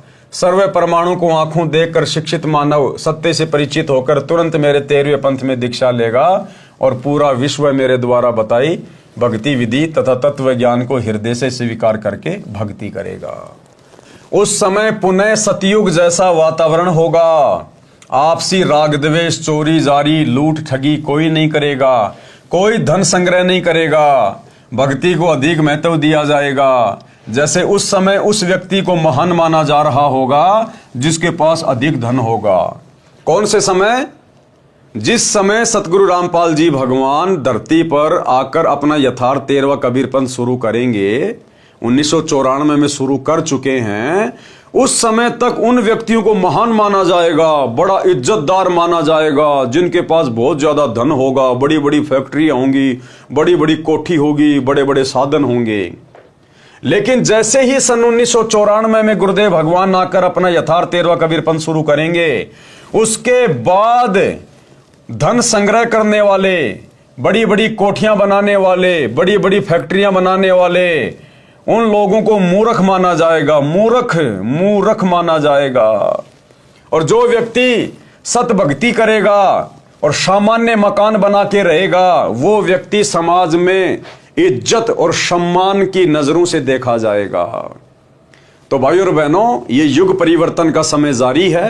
सन 2028 युग परिवर्तन की डेट है। उसके बाद पूरी पृथ्वी पर सतगुरु रामपाल जी का सतज्ञान रह जाएगा। जो अच्छी आत्माएं बचेंगी उस महाविनाश में, वे सब सतगुरु की भक्ति करेंगी और फिर कोई धन संग्रह नहीं करेगा, कोई मान बढ़ाई की इच्छा नहीं रखेगा। और यदि कोई ऐसा करेगा तो उसको मूर्ख माना जाएगा। मूर्ख क्योंकि सबको ज्ञान हो जाएगा कि हम तो काल के जाल में फंसे पड़े हैं, हमने तो सतलोक जाना है। ये धन जोड़ जोड़ के ना जाने हमने कितने जीवन बर्बाद कर दिए राजा महाराजा बन के, आज हमारे हाथ में कुछ नहीं है। तो कोई व्यक्ति धन संग्रह नहीं करेगा, अंदर से सतगुरु इच्छा समाप्त कर देगा। सतगुरु मिले तो इच्छा मेटे, पद मिल पद समाना। तो सतगुरु रामपाल जी की शरण में आने के बाद और विशेषकर 2028 के बाद यदि कोई व्यक्ति धन संग्रह करेगा, बड़ी कोठी बनाएगा, तो वो व्यक्ति समाज में निंदा की दृष्टि से देखा जाएगा। उसको मूर्ख माना जाएगा कि देख मूर्ख आदमी, ये काल की टट्टी को इकट्ठा कर रहा है, गोबर को इकट्ठा कर रहा है, क्या सिर में मारेगा इसका? यही छोड़ के चला जाएगा, अगले जन्म में गधा कुत्ता बनेगा, तेरे को इन कोठियों की छाया में भी कोई नहीं बैठने देगा। तो उसको मूर्ख माना जाएगा। जैसे आज हम भगत भाई बहनों की, सत्सेवकों की हालत हो गई है। आज हमें यथार्थता का पता चल गया, आत्म कल्याण का पता चल गया। अब ये फालतू के जो शौक हैं, ये हमें अच्छे नहीं लगते। हम सत्सेवक भाई बहन धन संग्रह नहीं करते। हमारी इच्छा नहीं है कि हम कोई बड़ा मकान बनाएं, हमारी इच्छा नहीं है हम कोई बड़ा कोई पद प्राप्त करें या हम धनवान बने, समाज में हमारी इज्जत हो। कोई इच्छा नहीं हमारी बिल्कुल भी, क्योंकि हमें गुरुदेव ने वास्तविक तत्व ज्ञान दे दिया। तो आने वाले समय में जो व्यक्ति धन संग्रह करेगा, मान बढ़ाई की चाहत रखेगा, बड़ा बड़ा कोठी बनाएगा, बड़ा बड़ा बिजनेस खोलेगा, उसको मूर्ख समझा जाएगा, मूर्ख है। तो क्या कह रहे हैं गुरुदेव, जैसे उस समय, यानी कब, 1994 से पहले, जैसे उस समय उस व्यक्ति को महान माना जा रहा होगा जिसके पास अधिक धन होगा, बड़ा व्यवसाय होगा, बड़ी बड़ी कोठियां बना रखी होंगी। परंतु 13वें पंथ के प्रारंभ होने के पश्चात, यानी सन 1994 के पश्चात, परंतु 13वें पंथ के प्रारंभ होने के पश्चात उन व्यक्तियों को मूर्ख माना जाएगा। उन धन संग्रह करने वालों को, बड़ी कोठियां बनाने वालों को मूर्ख माना जाएगा। और जो भक्ति करेंगे, सामान्य मकान बनाकर रहेंगे, उनको महान, बड़े और सम्मानित व्यक्ति माना जाएगा। क्योंकि भैया जो सतगुरु के वचन पे चलेगा, सतगुरु उसी को यहां पर विशेष महत्व देगा। वही आत्मा जो सतगुरु के वचन में रह के भक्ति करेगी, वही आत्मा सम्मान की पात्र बनेगी। प्रमाण के लिए पवित्र कबीर सागर से भिन्न भिन्न अध्यायों से अमृतवाणी, कबीर जी तथा ज्योति निरंजन की वार्ता, अनुराग सागर के पेज 62 से धर्मराय यानी ज्योति निरंजन वचन, धर्मराय असविनती ठानी, मैं सेवक द्वितीय न जानी। काल ने क्या कहा परमात्मा से कि मैं तो आपका नौकर हूं, आपका सेवक हूं, मुझे आप अपने से अन्य कोई दूसरा मत समझना। ज्ञानी विनती एक हमारा, सो न करहूं जीव से हो मोर बिगाड़ा। पुरुष दीन जस मोकू राजू, तुम भी देहूं तो होए मम काजू। कि जिस प्रकार उस कबीर भगवान ने मुझे राज दिया है, 21 ब्रह्मांड दिए हैं, ऐसे ही आप भी मेरी कुछ इच्छाएं पूरी करो, मुझे कुछ वरदान दो ताकि मेरा 21 ब्रह्मांड ठीक ठाक चले। अब मैं वचन तुम्हारो मानी, लीजियो हंसा हमसो ज्ञानी। पृष्ठ 63 से अनुराग सागर की वाणी, दयावंत तुम साहिब दाता, एति कृपया करो हो ताता। कि हे बड़े भाई, मेरे ऊपर एक छोटी सी दया करो, मेहर करो। पुरुष शराप मोकू दीन्या, लख जीव नित ग्रासन कीन्या। कि कबीर भगवान ने, पिताजी ने मुझे शराप दे रखा मेरी गलती के कारण, रोजाना 1 लाख जीव खाने पड़ते हैं। पृष्ठ 64 से अनुराग सागर की वाणी, जो जीव सकल लोक तब आवे, कैसे सुद्या मोर मिटावे। अगर तुम सारे जीव लेकर चले जाओगे सतलोक में, तो फिर मुझ काल की भूख कैसे मिटेगी। जैसे पुरुष कृपया मोपे कीन्या, भवसागर का राज मोहि दीन्या। तुम भी कृपया मोह पर करहूं, जो मांगू सो मोह देहूं बरहूं। सतयुग त्रेता द्वापर माही, तीनों युग जीव थोड़े जाही। चौथा युग जब कलयुग आवे, तब तब क्षण जीव बहु जावे। पृष्ठ 65 से अनुराग सागर की वाणी, ऊपर से वाणी पंक्ति नंबर 3 से। प्रथम दूत मम प्रकटे जाई, पीछे अंश तुम्हारा आई। ऐसा वचन हरि मोहि दीजे, तब संसार गवन तो कीजे। कि हे भाई, हे मेरे बड़े भाई, आप ऐसा मुझे वचन दीजिए, आप मेरी ये इच्छा पूरी कीजिए, उसके बाद फिर आप नीचे संसार में जाइए। तो जोगजीत वचन यानी जोगजीत रूप में कबीर भगवान सतगुरु रामपाल जी ने क्या कहा। पृष्ठ 64 से अनुराग सागर की वाणी, ऊपर से वाणी पंक्ति नंबर 7। अरे काल तुम पर पंच पसारा, तीनों योग जीवन दुख डारा। बिनती तोरी लीन में जानी, मोकू ठग्या काल अभिमानी। जस बिनती तू मोसन कीनी, सो अब बख्श तोहे दीनी। चौथा युग जब कलयुग आवे, तब हम अपना अंश पठावें। वाणियां अपने आप में बहुत ज्यादा सरल है भाई और बहनों, क्योंकि बार बार गुरुदेव हमें पढ़ा चुके हैं। धर्मराय यानी काल वचन, पृष्ठ 64 से अनुराग सागर की वाणी, ऊपर से वाणी पंक्ति नंबर 17। हे साहिब तुम पंथ चलाऊं, जीव उबार लोक ले जाऊं। कि आप नीचे जाकर एक नया पंथ चलाओगे, जीव आत्माओं को सतलोक लेकर जाओगे। संधि छाप यानी सार शब्द मोह दीजे ज्ञानी, जैसे देवोगे हंस दानी। कि आप नीचे जाकर जीव आत्माओं को जो सार नाम दोगे ना, सार शब्द, जिससे जीव आत्माएं मेरे सिर पे पैर रख के सतलोक जाएंगी, आप मेरे को वो सार शब्द बता दो, सार नाम बता दो, तो मैं किसी को रोकूंगा नहीं। जो भी मुझे आके वो नाम बताएगा ना, तो मैं उसका मिलान कर लूंगा और फिर मैं किसी को रोकूंगा नहीं। यानी काल अपनी चतुराई दिखा रहा था कि मैं किसी भी तरह से वो नाम प्राप्त कर लूं, और वो नाम फिर मैं अपने दूतों के माध्यम से पहले ही संसार में बंटवा दूंगा। और फिर जब वही नाम जाकर परमात्मा देगा तो फिर कोई विश्वास नहीं करेगा। तो कहते हैं संधि छाप यानी सार शब्द मोह दीजिए ज्ञानी, जैसे देओगे हंस दानी। जैसे तुम नीचे जाकर हंसों को दोगे, भक्तों को दोगे। जो जन्मों को सार शब्द बतावे, ताके निकट काल नहीं आवे। कि जो भी व्यक्ति यहां आकर मुझे आपके द्वारा दिया गया वो सार शब्द बताएगा ना, तो मैं उसको नहीं रोकूंगा। फिर कहे धर्म राय जाओ संसारा, आनो जीव नाम अधारा। जो हंसा तुमरे गुण गावे, ताही निकट हम नहीं जावे। और अंत में फिर क्या कहा काल में कि ठीक है भाई, अब आप जाओ संसार में, क्योंकि नाम तो दिया नहीं परमात्मा ने। और फिर काल में कहा कि जो हंस, जो जीव तुम्हारे नाम की महिमा करेगा, तुम्हारा गुण गाएगा, तुम्हारी शत भक्ति करेगा मर्यादा में रह के, कहते मैं काल उसके निकट भी नहीं आऊंगा। जो कोई ले शरण तुम्हारी, मम सिर पग दे हो पारी। हम तो तुम संकीन डिठाई, तात जान की नी लड़काई। कोटिन अवगुण बालक करही, पिता एक चित नहीं धरही। जो पिता बालक को दे निकारी, तब को रक्षा करे हमारी। सार नाम देखो जैसा था, ताई हंस में निवाऊं माथा। जो तो ही देऊं संधि बताई, तो तू जीवन को हो दुखदाई। अब कबीर परमात्मा सतगुरु रामपाल जी भगवान जो कि जोगजीत रूप में थे, उन्होंने क्या कहा कि हे काल, अगर मैं तुझे वो संधि बता दूं, अगर तुझे वो सार शब्द बता दूं, तो तू सभी जीवों को परेशानी में डाल देगा। तो अपने दूतों को पहले ही वो नाम दे दे के और सब में बंटवा देगा। अब उसके बाद फिर हम जाके क्या बताएंगे नीचे। तुम परपंच जान हम पावा, कि मैं तेरा सारा परपंच समझ गया, तू क्यों मांग रहा है मेरे से सार नाम सार शब्द।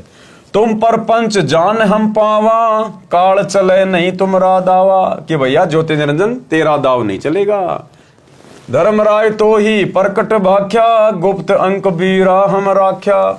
जो कोई ले ही नाम हमारा, ताई छोड़ तुम हो जाना नियारा।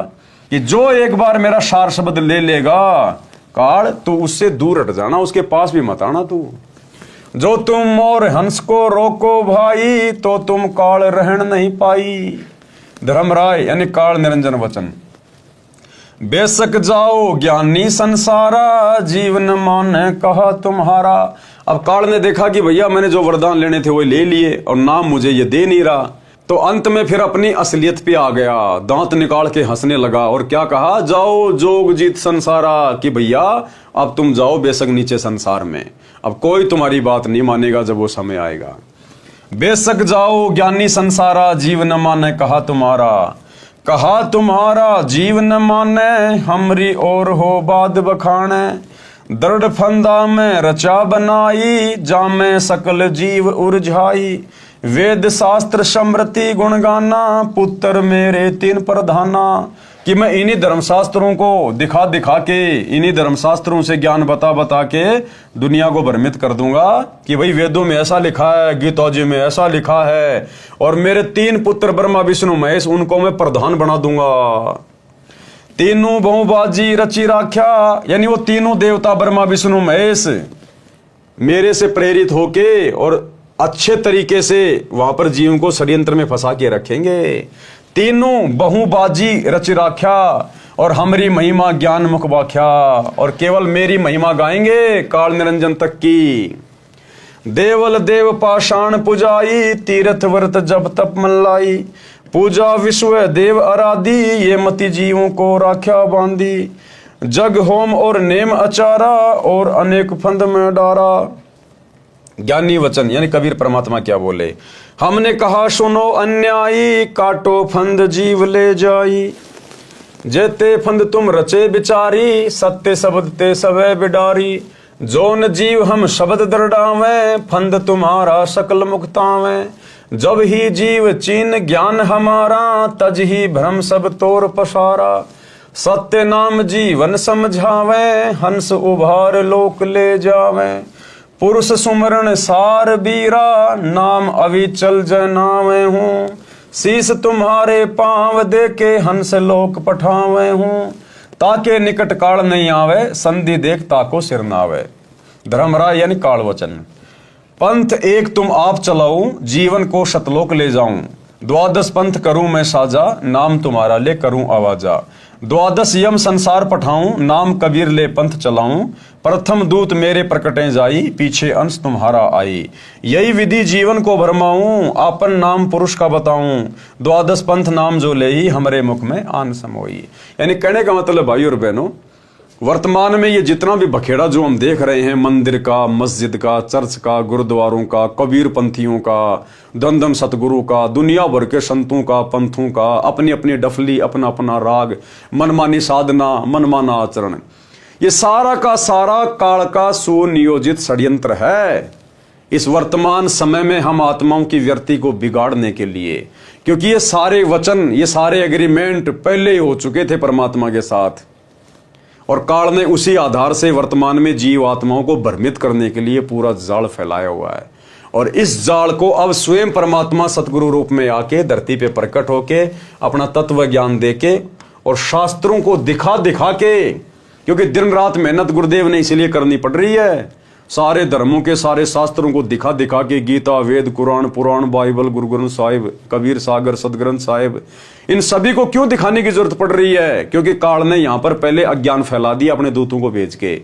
अब परमात्मा ने उन्हीं धर्मशास्त्रों को उठा उठा के, जिन धर्मशास्त्रों को हम लोग फाइनल मान चुके हैं कि भाई हिंदू धर्म के तो चारों वेद बस और गीता जी हैं, मुसलमानों ने अपनी कुरान शरीफ को फाइनल मान लिया, ईसाइयों ने बाइबल को, सिखों ने गुरु ग्रंथ साहिब को, तो परमात्मा अब उन्हीं में से निकाल निकाल के वो सच्चाई बता रहे हैं, जो सच्चाई हमें आज से पहले कोई धर्मगुरु नहीं बता पाया, नहीं दिखा पाया, जिसको हम नहीं समझ पाए।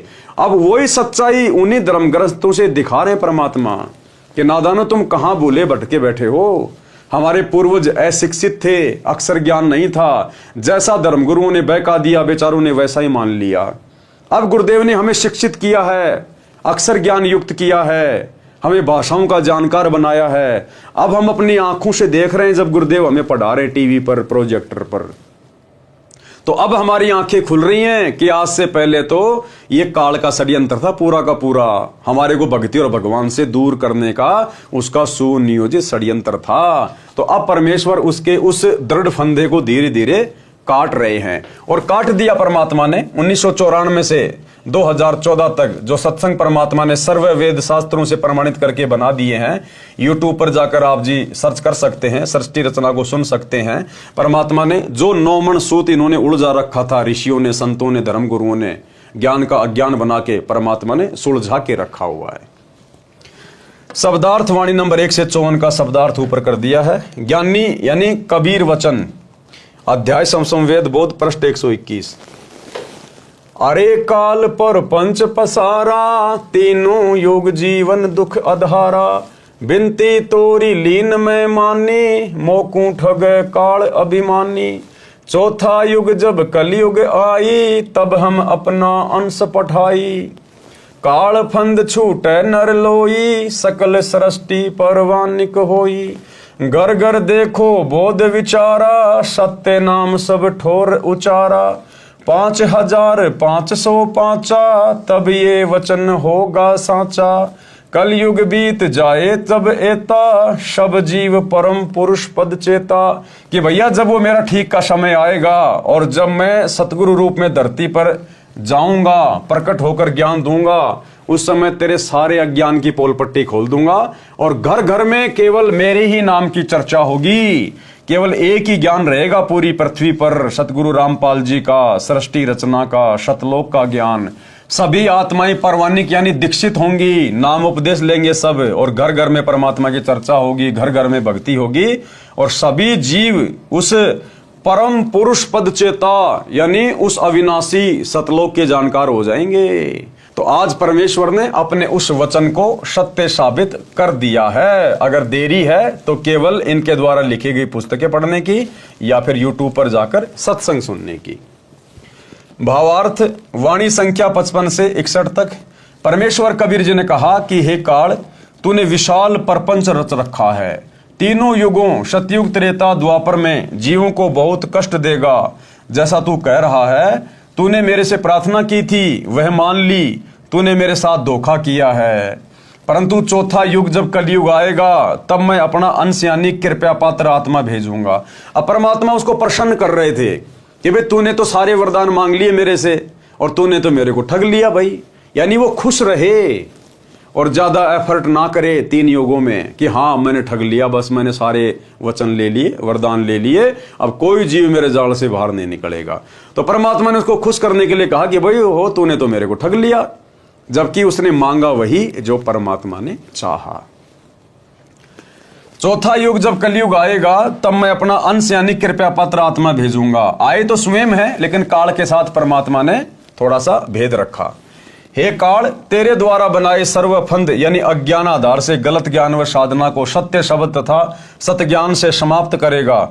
उस समय पूरा विश्व परवानिक यानी उस मेरे संत से दीक्षा लेकर दीक्षित होगा। उस समय तक यानी जब तक कलयुग 5505 नहीं बीत जाता, सतनाम मूल ज्ञान सार शब्द तथा मूल ज्ञान तत्व ज्ञान प्रकट नहीं करना। परंतु जब कलयुग 5505 वर्ष पूरा हो जाएगा तब घर घर में मेरे आध्यात्मिक ज्ञान की चर्चा हुआ करेगी और सतनाम सार शब्द को सब उपदेशियों को प्रदान किया जाएगा। ये जो बात मैं कह रहा हूं ये मेरे वचन उस समय सिद्ध होंगे जब कलयुग के 5505 वर्ष पूरे हो जाएंगे। जब कलयुग इतने वर्ष बीत जाएगा तब सर्व मानव प्राणी परम पुरुष यानी सत्य पुरुष के पद अर्थात उस परम पद के जानकार हो जाएंगे, जिसके विषय में गीता अध्याय 15 श्लोक 4 में कहा है कि तत्वदर्शी संत के प्राप्त होने के पश्चात परमेश्वर के उस परम पद की खोज करनी चाहिए जहां जाने के पश्चात साधक लौटकर संसार में कभी नहीं आते। जिस परमेश्वर ने संसार रूपी वृक्ष का विस्तार किया है अर्थात जिस परमेश्वर ने सृष्टि की रचना की है उस परमेश्वर की भक्ति करो। उपरोक्त वाणी का भावार्थ है कि उस समय उस परमेश्वर के पद यानी सतलोक के विषय में सबको पूर्ण ज्ञान होगा। शवसम वेद बोध पृष्ठ 170। अथ शवसम वेद बोध की स्फुट वार्ता चौपाई। 1,80,000 पीर पैगंबर और अवतारा, सो सब आही निरंजन वंशा, तन धरी धरी करे निज पिता प्रशंसा। यानी भाई और बहनों, मुसलमान धर्म में बाबा आदम से लेकर हजरत मोहम्मद तक 1,80,000 पैगंबर हो चुके हैं। उन सभी पीर पैगंबरों ने केवल इस काल की ही महिमा गाई है। मुसलमान धर्म में उसको शैतान कहते हैं। ये काल मुसलमान धर्म में अल्लाह के नाम से प्रसिद्ध है, अल्लाह के नाम से। तो मुसलमान धर्म के जितने भी पीर पैगंबर हुए हैं उन्होंने भी केवल काल की ही महिमा गाई है। और हिंदू धर्म में जितने भी अवतार हो चुके हैं उन्होंने भी केवल काल की ही महिमा गाई है, केवल काल को ही भक्ति का आधार बताया है। सो सब आही निरंजन वंशा, यानी जितने भी पीर पैगंबर हैं अवतार हैं ये सब के सब निरंजन के अवतार हैं। और तन धरी धरी करे निज पिता प्रशंसा, और अपने पिता ज्योति निरंजन की ही महिमा गा के ये चले गए। 10 अवतार निरंजन के रे, राम कृष्ण सब माही बडेरे। इनसे बड़ा ज्योति निरंजन सोई, या मैं फेर बदल नहीं हो कोई। भावार्थ, परमेश्वर कबीर जी ने बताया है कि बाबा आदम से लेकर हजरत मोहम्मद तक कुल 1,80,000 पैगंबर तथा 10 अवतार जो हिंदू मानते हैं ये सब काल के भेजे आए हैं। इन 10 अवतारों में राम तथा कृष्ण प्रमुख हैं। ये सब काल की महिमा बनाकर सर्व जीवों को भ्रमित करके काल साधना दृढ़ कर गए। इन सब का मुखिया ज्योति निरंजन काल ब्रह्म है। शवसम वेद बोध पृष्ठ 171। सत्य कबीर वचन दोहे। 5,000 और 505 जब कलयुग बीत जाए, महापुरुष फरमान तब जग तारण को आए। हिंदू तुर्क आदि सब जेते जीव जहान, सत्य नाम की साख गहे पावे पद परवान। यथा सरितगण आप ही मिले सिंधु में धाये, सत्य सुकृत के मध्य तिमी सभी पंथ समाये। जब लग पूर्ण होए नहीं ठीक का तिथिवार, कपट चातुरी तब ही लो शव संवेद निर्धार। सब ही नारी नर सुध तब जब ठीक का दिन आवंत, कपट चातुरी छोड़ के शरण कबीर गहंत। एक अनेक हो गए पुनः अनेक हो एक, हंस चले सतलोक सब सत्य नाम की टेक। घर घर बोध विचार हो दुर्मति दूर बहाए, कलयुग में सब एक होई बरते सहज सुबाए। कहाँ उगर कहाँ शूद्र हो हरे सबकी भव पीड़, सो समान समदृष्टि है समर्थ सत्य कबीर। यानी उस पंथ को चलाने वाला वो स्वयं समर्थ सत्य कबीर ही होगा। भावार्थ, परमेश्वर कबीर जी ने बताया है कि हे धर्मदास, मैंने ज्योति निरंजन यानी काल ब्रह्म से भी कहा था, अब आपको भी बता रहा हूं। शवसम वेद बोध की वाणी संख्या 66 से 74 का सरलार्थ है। जिस समय कलयुग 5505 वर्ष बीत जाएगा, तब एक महापुरुष विश्व को पार करने के लिए आएगा। हिंदू मुसलमान आदि आदि जितने भी पंथ तब तक बनेंगे, और जितने जीव संसार में हैं वे मानव शरीर प्राप्त करके उस महापुरुष से सतनाम लेकर सतनाम की शक्ति से मोक्ष प्राप्त करेंगे। वह महापुरुष जो सत्य कबीर पंथ चलाएगा, उस 13वें पंथ में सब पंथ स्वतः ऐसे तीव्र गति से समा जाएंगे जैसे भिन्न भिन्न नदियां अपने आप निर्बाध दौड़कर समुद्र में गिर जाती हैं। उनको कोई रोक नहीं पाता। ऐसे उस 13वें पंथ में सब पंथ शीघ्रता से मिलकर एक पंथ बन जाएगा।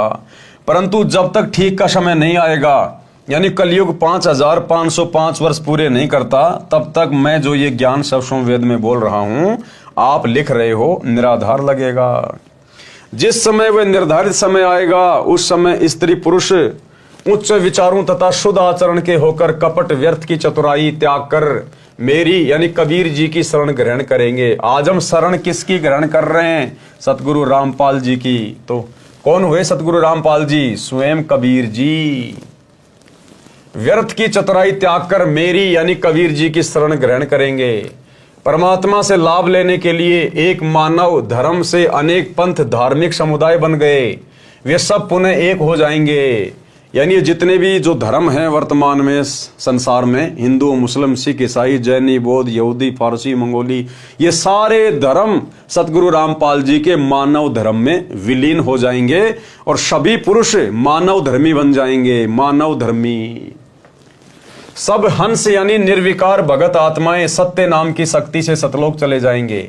मेरे अध्यात्म ज्ञान की चर्चा घर घर में होगी, जिस कारण से सबकी दुर्मति समाप्त हो जाएगी। कलयुग में फिर एक होकर सहज बर्ताव करेंगे, यानी शांति पूर्वक जीवन जिएंगे। कहाँ ओगर अर्थात चाहे डाकू लुटेरा कसाई हो, चाहे शूद्र अर्थात बुराई करने वाला नीच होगा, परमात्मा सत्य भक्ति करने वालों की भवपीर यानी सांसारिक कष्ट हरेगा यानी दूर करेगा। सत्य साधना से सबकी भवपीर यानी सांसारिक कष्ट समाप्त हो जाएंगे और उस 13वें पंथ का प्रवर्तक सबको समान दृष्टि से देखेगा। ध्यान देना भाइयों और बहनों, उस 13वें पंथ का प्रवर्तक सबको समान दृष्टि से देखेगा। 13वें पंथ का प्रवर्तक कौन है? सतगुरु रामपाल जी। अर्थात ऊंच नीच में भेदभाव नहीं करेगा, यानी कोई जाति धर्म कोई भेदभाव नहीं करेगा। वह समर्थ सत्य कबीर ही होगा। कौन होगा? वह समर्थ सत्य कबीर ही होगा। कौन हुए सतगुरु रामपाल जी? स्वयं समर्थ सत्य कबीर, जो आपको पहले वीडियो सुना दिया गया था, एक बार फिर से सुन लीजिएगा। घर घर बोध विचार हो, ये चर्चा चला करेगी कैसी गलती ना करना, और दुर्मति दूर बहाए, सबकी दुर्मति दूर चली जाएगी और कलयुग में एक हो सब बरते सहज सुबाई। कहा उग्र का शूद्र हो, हर सब की भवभीर। अब कहते हैं उस संत के द्वारा चलाए गए उस पंथ में चाहे कोई निकम्मा आदमी हो उग्र, और चाहे कोई बिल्कुल शूद्र हो, वहाँ कोई भेदभाव नहीं रहेगा, सबको सेट किया जाएगा, सबकी बुराई छुटाई जाएंगी और वहाँ सबकी ही भीड़ होगी, यानी बहु संख्या में उसके अनुयायी होंगे। कहा उग्र का शूद्र हो, हर सबकी भवभीर, और सो समान दृष्टि है वो समर्थ सत कबीर। उस पंथ का चलाने वाला ये समझ लेना वो समर्थ कबीर ही होगा, जो सबको समान दृष्टि से व्यवहार करेगा, वहाँ ऊंच नीच नहीं रहेगी। तो भाइयों और बहनों, अब शक या संदेह की कोई गुंजाइश नहीं है कि सतगुरु रामपाल जी स्वयं ही कबीर भगवान है। मम संत मुझे जान मेरा ही स्वरूपम, अगला सवाल किया है, वह 13वां पंथ कौन सा है, उसका प्रवर्तक कौन है? उत्तर, वह 13वां पंथ यथार्थ सत्य कबीर पंथ है, उसके प्रवर्तक स्वयं कबीर परमेश्वर जी हैं। इसके प्रवर्तक कौन है? स्वयं कबीर परमेश्वर। तो 13वां पंथ आज किसने चलाया? सतगुरु रामपाल जी ने। तो 13वें पंथ का प्रवर्तक कौन हुआ? स्वयं सतगुरु रामपाल जी। और यहां क्या लिखा हुआ है? वह 13वां पंथ यथार्थ सत्य कबीर पंथ है, उसके प्रवर्तक स्वयं कबीर परमेश्वर जी हैं। तो भैया ये प्रवर्तक तो हमारे गुरु जी हैं जिन्होंने पंथ चलाया 1994 में, और यहां लिख रखा है कि वो कबीर जी ही होंगे। वर्तमान में उसका संचालक उनका गुलाम रामपाल दास पुत्र स्वामी रामदेवानंद जी महाराज है। अब यहां देखो गुरुदेव अपने आप को छुपाएंगे। फिर आध्यात्मिक दृष्टि से गुरुजी पिता माने जाते हैं जो आत्मा का पोषण करते हैं। प्रमाण, वैसे तो संत धर्मदास जी की वंश परंपरा वाले महंतों से जुड़े श्रद्धालुओं ने अज्ञानतावश 13वां पंथ और संचालक धर्मदास की बिंद परंपरा की धारा वालों को सिद्ध करने की कुछ चेष्टा की है, परंतु हाथी के वस्त्र को भैंसे पर डालकर कोई कहे कि देखो ये वस्त्र भैंसे का है, बुद्धिमान तो तुरंत समझ जाते हैं कि यह भैंसा का वस्त्र नहीं है, यह तो भैंसे से कई गुना लंबे चौड़े पशु का है, भले ही ये न बता सकें कि यह हाथी का है। उदाहरण, पवित्र कबीर सागर के अध्याय कबीर चरित्र बोध के पृष्ठ 1834 से 1835 पर लिखा है, 13 गाड़ी कागजों को लिखना। तो भाई और बहनों, आज की वीडियो में हम केवल इतना ही लेंगे, और आज के वीडियो में गुरुदेव भगवान ने यही क्लियर करने का प्रयास किया है, हम आत्माओं की आंखें खोलने का प्रयास किया है कि पुण्यात्माओं, आज धरती पर तुम्हारे सतगुरु के रूप में वो स्वयं कबीर भगवान है, जिन्होंने आकर अपना यथार्थ 13वां कबीर पंथ शुरू कर दिया है। और हम सभी भगत भाई बहन उस कबीर परमात्मा की शरण में जुड़ चुके हैं, उनसे उपदेश ले चुके हैं। इसलिए अब हमने अपने गुरुजी को कोई सामान्य व्यक्ति मान के ट्रीट नहीं करना, सामान्य संत नहीं मानना, अपने गुरु को मानुष मानने की गलती नहीं करनी है। ये कबीर भगवान है, ये लीलाधर है, ये जो मर्जी खेल खेले, लेकिन हमारे लिए हमारा गुरु परमात्मा है, स्वयंभू है, प्रकट हुआ है। इसलिए भाई और बहनों, अब हमने कलयुग की पिछली पीढ़ी में गलती करने से बचना है, किसी के बहकावे में नहीं आना, क्योंकि काल संगत में घुस के कुसंगत पैदा करेगा, संगत में से ही काल दुष्प्रचार करवाएगा, गुरु को मानुष सिद्ध कराने का पूरा प्रयास करेगा, उस नकली मुर्दा कबीर दाढ़ी मूंछ वाली फोटो को भगवान मनवाएगा, उसका कबीर प्रकट दिवस मनवाएगा। लेकिन अब हम भगत आत्माओं ने अपने गुरुदेव से इतना ज्ञान लेने के बाद, इस कलयुग की पिछली पीढ़ी में पैदा होकर शिक्षा प्राप्त करने के बाद, सर्वशास्त्र जो गुरुदेव ने दिखा दिए उनको आधार बनाकर, अब हमने अपने गुरुदेव को मानुष मानकर अपने कर्म नहीं फोड़ने। इस पृथ्वी पर आकर, इस 21 ब्रह्मांड में आकर, 21 ब्रह्मांड से बाहर का ज्ञान 21 ब्रह्मांड का कोई माँ के गर्भ से जन्म लेकर पैदा हुआ प्राणी नहीं दे सकता। इसलिए हमारे गुरुदेव स्वयं कबीर भगवान हैं, कबीर भगवान। तो आज की वीडियो में भाई और बहनों केवल इतना ही। कल रात्रि 8 बजे फिर सभी भगत भाई बहन जुड़िए। तब तक गुरुदेव भगवान हम सबको आज्ञा दे, इजाजत दे, सद्बुद्धि दे, आशीर्वाद दे। बंदी छोड़ सतगुरु रामपाल जी भगवान की जय हो।